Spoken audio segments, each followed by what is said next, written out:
We need to move on to the main story of the day. Several new claims about the unnamed BBC presenter who has been accused of paying money for explicit photos of a drug-addicted teenager, much to the despair of the teenager's mum. Now, we've moved on from these photos potentially being criminal, as they were suggested on the first day, if they'd happened before the young person turned 18, and on to sort of other allegations. In particular, Darren, there's suggestions today that the presenter may have messaged and then met another young person at their flat during lockdown when it was banned, which is, of course, as we all know, the kind of thing that brings down prime ministers. And it's the kind of thing that is very raw for all of us because of the sacrifices that we all had to make. And I think at the heart of this is that word moral. It's been established that there hasn't, as far as we are aware, been any criminal activity, but there are moral concerns. And this is something that the BBC is going to have to wrestle with, given the profile of the individual concerned, and the fact that they are a household name, somebody that, you know, everybody is aware of. So as everyone can probably gather, me watching this, I'm slowing down a little bit and choosing my words very carefully because of the incendiary nature of the whole thing. But I just feel that the position of the individual concerned would appear to be untenable, even though there has not, as far as we know, been any criminal activity involved thus far. And certainly this latest development would suggest that at the very least, that the BBC has questions to answer about that. And, you know, it's becoming like whack-a-mole, really, because, you know, we had a moment, didn't we, what was it, yesterday or the day before, where everyone said, no, nothing to see here, nothing to see here. And it had been believed at that point that maybe it was all smoke without any fire, but that would not now appear to be the case. No, there does seem to be growing worrying way. Mike says, will the name of the BBC TV presenter be revealed in Parliament this week by an MP who may or may not be working for a rival broadcaster? When these kind of stories have come out before and people have in the past, let's say, had injunctions and so on, people in Parliament have been able to break those. John Hemmings, former Lib Dem MP, was known for doing it, naming people. And to be frank, even though the reason we can't name anybody is because there is a de facto privacy law in this country, no laws have actually been passed about privacy. But in the wake of the false allegations that were made about Cliff Richard and Paul Gambaccini at the end of the Jimmy Savile business, you can't really go and name someone who hasn't been charged with an offence. You have to kind of, it's a matter of privacy in their private life at this stage. And so there's no good reason for naming them. So we're not protecting someone, we're trying to follow the rules, but those are rules that have just kind of gradually evolved. They haven't actually been written anywhere. So it's a case of precedent and where the courts tend to land on these things, which is why we are being so careful. And I hope everyone's being careful in the comments. But Darren, people do know, don't they? I mean, my mum rang me yesterday. My mum, who's not on social media and doesn't really care, said, it's so-and-so, isn't it? I said, yes, yes. And if she knows, then whenever this TV presenter is back on it, if all of this turns out to be wrong, right? If nothing is proven and it all goes away and the presenter is back on air, my mum is going to be going, nope, turn the channel. Yeah, you're absolutely right about that. Do you know, Susie, you and I, we've been journalists for a long time, and these are the stories. I can't decide where I love them or I hate them. And I use the word love very advisedly, because whenever they pop up, we always get the flurry of text messages from people, don't we? Who is it? Do you know? Absolutely. And they always, honestly. It's really bad if you don't. You think, oh my God, why has no one told me? Quite, exactly. But there is a serious element to this, you know, because I think, as you've just set out the legal issues and the de facto privacy law, etc., that surrounds all of this. But also there was a debate this morning. One presenter who had over the weekend come out and said, look, I want to make clear it's not me. And today, this morning, well, I can name him because I don't think there's anything wrong with it. Jeremy Vine has said this morning, look, I think the presenter should come out and name themselves because, and he set out his reasoning on social media. But Richard Bacon, another presenter, came out and said, look, I don't think you should. And the reason I don't think you should is because there are lots of personal considerations. His family, and the people closest to him. And I understand all of those things. And we have not yet established whether there is any veracity to these claims at all. And so there are lots and lots of reasons why, yes, there might well be a clamour, and yes, MPs might want to use their privilege to name names in Parliament. But for me, I think that would be grandstanding. I think the responsible thing to do is get to the bottom of all of this, which leads us to the BBC, because they set out the timeline yesterday, and the question that immediately struck me was, this whole thing had been put to them in May. Why did they only turbocharge their investigation once the allegations re-emerged at the back end of last week? Well, let's get on to that in a minute. Morris says first, feels like a witch hunt to me. I thought the young person involved had stated nothing was done that was criminally wrong. It feels like they're prying into someone's private life. It's true that the young person in that first set of allegations, which were made by his mother, made by their mother, sorry, not them, that's just me being tired and saying the wrong thing. I have no idea of the gender of anyone concerned in this, apart from the BBC presenter. Their mother made the allegations, but the young person concerned has come forward through lawyers, quite expensive lawyers, it's got to be said, to say that nothing had happened and that they are estranged from their family, and that's partly what's going on behind all this.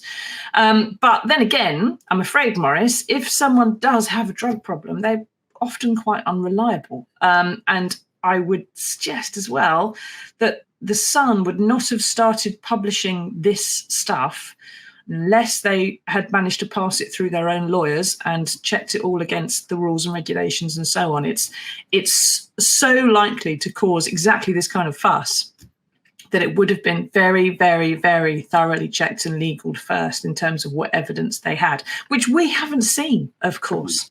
So we don't know. But you're right, Darren, this is a really sticky wicket for the BBC. And what do you think, everybody? What should the BBC do about this? Because they're a bit stuffed. It was revealed yesterday that the initial complaint was made to them in May from the mum and stepdad of this first accuser. Their only efforts to get in touch with them was one email and one phone call. And then the BBC seems to have just sort of dropped it and not bothered anymore. And now the BBC has had to drop its own investigation because the police are looking at whether they are going to investigate it. And they've asked the BBC not to do any more. So they're in a situation now where the BBC can't even repair the damage of not having done it properly in the first place, and is just sort of left hanging there like some embarrassed dingleberry, and can't find by not being able to act on anything. So the BBC's sort of stuck, aren't they, Dan? I mean, Leslie says a lot of people in the media must be asking who's next to have accusations made against them without any form of protection if they're false. This is going to further destroy public confidence in the media. It does make people start, and because it's the Sun or a tabloid, we'd probably get the same kind of abuse if it was us. It does make people say, well, the media have got questions to answer here and that they're handling this wrong. But at the start of this, Darren, everyone was saying, well, why hasn't the Sun named them? They should, because these are outrageous allegations. And then the next minute they're saying, well, the Sun shouldn't name them. They're invading their private life. You can't have those. Bit difficult. The BBC is stuck with this complaints department that obviously isn't handling complaints brilliantly, but it's also not like they ignored it. They did make a bit of an effort. It's in such a mess. You know, can anything help the BBC at this point? What could it do? Well, in a word, no, because at the heart of all of this is trust. And if you do trust, if you are an individual who goes to the BBC and put something to them, that they will investigate it properly. And that's the key word there, properly, exhaustively. Because as you've been saying, and as they've set out yesterday, the gap between the initial allegation and a real meaty investigation into this is quite substantive. The initial attempts to get hold of the individual concerned were threadbare, as it would appear. And trust also, because obviously we want to be able to trust our national broadcaster. We want to be able to trust in their processes. We want to be able to trust their safeguarding procedures. There are so many areas of trust that would appear to have fallen down. And what doesn't now help them, as you've been saying, is that the police have asked them to pause their investigation, which means this is going to run and run. And the other difficulty they have is the number of innocent presenters who, and I feel really strongly about that, have had to come out over the weekend and make clear that they are not the individual concerned. Because I wrote in a column on Tuesday morning, this is not a game. These are people's lives here. These are people with families, with careers, with reputations, and we have the wild west of social media that is throwing names out willy-nilly. And I do hope some of those individuals do take legal recourse to ensure that people stop doing that. The people who get angry and say, be kind, and come out with all of this stuff about social responsibility, they're on social media bandying these names about willy-nilly. That's why the BBC has a problem. The slow pace at which this whole thing started, when they could have wrapped it up and really got their teeth into it early on, has left them in a really difficult place. Yes, if only they had grasped this right at day one, it probably wouldn't have even got as far as The Sun, because the parents went to The Sun because it wasn't being handled very well. Now, Shaz says, it's a hard situation to be in. It shouldn't come out until someone's been charged. I think The Sun has questions to answer, but so does the BBC for their handling of it. This is one of the things people like having a go at the media. They like saying, and it's the easiest thing to do, there's the messenger, bang. Right? Everyone does it. It's happened to all of us over and over and over again. It doesn't mean that what you're telling someone hasn't got something that actually needs to be looked at. Susie, can I just add to what you're saying? I mean, listen, there are rivals, The Sun, but we have to say they, like us, have a legal team. And as you rightly said, they would have put all of this to their legal team and asked whether they could be in a position to publish. This is not me. I work for the Daily Mirror, not The Sun. But at the end of the day, we all have processes that we go through before any story that we do will see the light of day. If you did something, if I did something, it would go to our lawyers. Likewise, The Sun. Yeah. Particularly given the public scrutiny on all of our media right now. But having said that, newspapers do get caught out making mistakes. The lawyers give advice. Sometimes it's a bit wrong, or it's the B team that are in or something. And newspapers would never have to pay out or apologise for anything if the lawyers got it right every time. So mistakes can happen, but it will have been triple checked. But the process would have been followed. There will have been a process, you're right. But, as far as we're concerned, we've had a third person who's come forward to say they too were messaged by this presenter. And when they joked about naming him in public, he responded with abusive messages, which the BBC has confirmed did indeed come from that presenter's phone number. Dumb. Jeremy Vine, as you said, has suggested he should name himself to save others and the corporation. Richard Bacon is saying, no, don't do that. And of course, there are so many people who want to kick the BBC, especially in Parliament at the moment. There's quite a good chance that someone will stand up and start talking about things. But where are you in this, Darren, really? Because on the one hand, it is someone's private life. Right, it is up to this BBC presenter what he does with his laptop or his phone or anything else. There's potentially even threats of maybe even sort of what he may have considered was a blackmail attempt on him.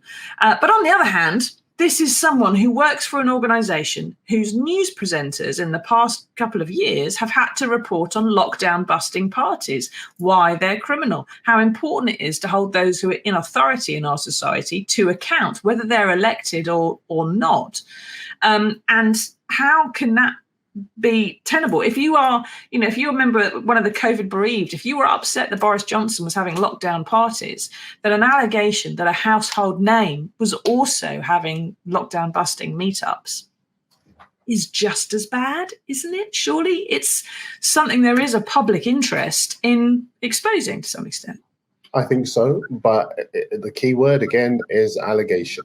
And we have to establish the veracity of that allegation. And I have to be honest, on the journalist side of me, we work in the information business, and yes, there is an interest in establishing the identity, but also there is a responsibility around this. I don't just speak in terms, we've been saying there is privacy issues, there are internal HR processes, but also I speak as a father. I speak as somebody who has people around him who will also be affected by establishing the identity of this individual. And I wouldn't want to be party or to see the dumpster fire that would result just because we get their pound of flesh in that regard. Yes, he or she is responsible for their conduct, but at the same time, there are other casualties as well, potentially. If we were to go ahead and name her or him, and I think in terms of, listen, I never really set any store by MPs saying we're going to use parliamentary privilege to do this or that. And in a situation like this, personally, I kind of feel that one or two MPs are quite keen to make themselves a story rather than actually being sympathetic to the nuance and the considerations. And there are many around this story, so I wouldn't be in favour of naming the individual. No, and it should be said the first accuser, who's put a statement out via his lawyer, their lawyer, has said that they don't wish to be named as well and are invoking their rights of privacy. So it gets a bit sticky. It's definitely a very, very sticky wicket. But as we said, everybody kind of knows who it is, and whatever happens with this, their career is going to be affected by it, no matter what happens as a result of this, unless they can go a Cliff Richard and completely exonerate themselves and sue everybody. What I would say is that the BBC, just to go back to that very briefly, what strikes me about the BBC is that they've had scandals before. You mentioned them earlier, and everybody knows what they were. The Savile situation. There have been other situations. Did they have, or do they have processes in place as a result of those that they actually follow? Or were all of those processes that they made public to us performative? So many organizations say that they're doing the right thing. But when push comes to shove, do they actually follow up on those procedures? This would appear to be an example of that being the case, that they haven't really rigidly followed those procedures that they were so keen to tell us that they'd established to protect the well-being of individuals within their organization, the privacy of individuals within their organization. The whole thing does seem a mess to me, and I think it will linger over them. It's, as we say, it's a gate now, isn't it? It's gone now 6 days, 7 days. It will probably go on for another. It's 6 days. This story's been on the front page of the Sun. So there's now claim, there's counterclaim. The lawyers are involved for this first alleged victim who says they weren't a victim. It seems now that there's what we call in the trade ring-ins. People are contacting other journalists at other outlets to give them stories that are similar. And Susie, every day that this is on the front page, we are not talking about Boris Johnson WhatsApp messages. We're not talking about cost of living crisis. We're not talking about so many of, 200 people have gone missing on a boat. We're not talking about those things. We're not talking about the things that matter, people's lives, some of the maladministration in our government, who must be rubbing their hands with glee that this situation is dominating the news agenda to the almost exclusion of anything else. That cannot possibly be a good thing. Yes, but the reason that journalists love and hate these kind of stories, and the same reason that probably we've got higher views on this broadcast than some of the others we've done recently, is because everyone is fascinated by this kind of stuff. But Carol Ann, she agrees with you. She says, is there not more important news to cover? Ask yourselves, why is this getting front page headlines when we should be hearing about Johnson, his missing WhatsApp messages for the COVID inquiry? He has, of course, missed the deadline for handing his WhatsApp messages over from his first phone that he had during COVID. So there is other stuff going on. There's issues with Ukraine, NATO and everything else. But let's face it, it doesn't titivate in quite the same way that this does. But we need to remember last week, there was an email about some fairly horrific private allegations, and the person at the centre of them, Mr. George Osborne, was widely named. So some famous people get named and accused and say that was all wrong and manage to somehow move things through, and others don't get named and don't really come out with a big denial or a statement about it, and it just sort of drags on. And I would suggest, I wrote a column about this last week, in terms of pure media handling, you need to move on the story a bit if you are at the centre of this and take ownership of it. And that means naming yourself, I'm afraid, waiving your own right to privacy and getting your denial out early. Eddie says, you were all supersonic quick at naming Nicola Sturgeon before she got charged. Slightly different situation in Scotland, and also slightly different situations with politicians when it's kind of quite public as well. It's a bit trickier. But I would point out that the whole privacy thing we're having to tiptoe around today is kind of defunct and irrelevant, because on social media, it's all out there. So what's the point of a privacy law that the vast majority of people in this country ignore? It is a waste of time. But unfortunately, the courts sort of stick to it. So it creates a stupid, ridiculous catch-22 situation.